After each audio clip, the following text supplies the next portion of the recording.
Adair a son siège principal, qui est rue Favard.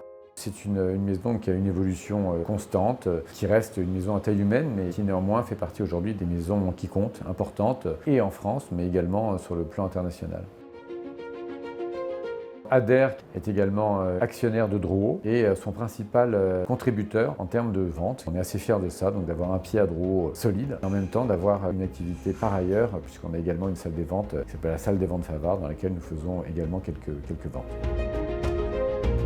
On arrive à donner à nos ventes une vraie identité. Et on essaye finalement avec des objets qui viennent de nulle part, des objets qui n'ont pas toujours une cohérence de prime abord, à donner un fil, une cohérence à nos ventes et à donner une identité. Les ventes, elles sont signées Adair, de par le regard qu'on peut donner à ces ventes, de par la manière d'assembler les œuvres, la manière de les présenter. Je pense que c'est aujourd'hui tout l'enjeu de notre métier. Dès qu'on a quelque chose qu'on repère et qui est, qu'on sent que ça va fonctionner, on sait on y va. Et on met tout en œuvre. On sait défendre les choses. On est toujours à chercher, à se dire, peut-être ce tableau, je suis sûre qu'il a été peut-être exposé quelque part, ou on va retrouver une photo de ce tableau derrière. Enfin, on veut toujours trouver des choses, et ça, je pense que c'est notre force.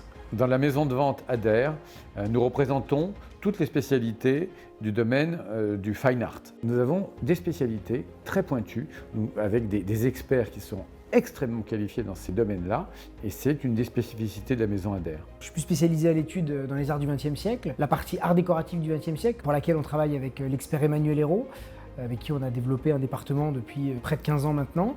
Et en parallèle, je m'occupe de toute la partie art moderne et art contemporain, pour laquelle nous ne travaillons pas avec des experts extérieurs, donc toutes les expertises et tout le travail de fond sur les tableaux, dessins, sont faits en interne. On est maintenant une équipe de quasiment 5 personnes à uniquement travailler sur les tableaux modernes.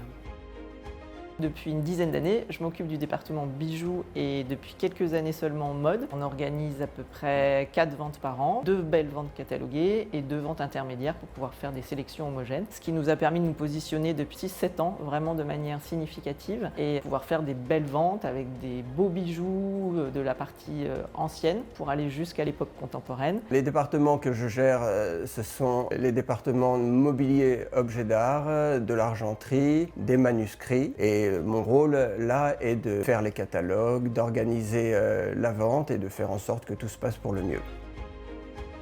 Je m'occupe des ventes Asie, des ventes islam et archéologie, des ventes d'art russe. La question des provenances va concerner pas seulement l'archéologie, mais aussi l'art de l'islam. Nous, on va faire très attention aux provenances, on questionne toujours nos vendeurs, mais ensuite on va essayer de fouiller dans leurs documents, dans leurs archives pour tracer au maximum des objets.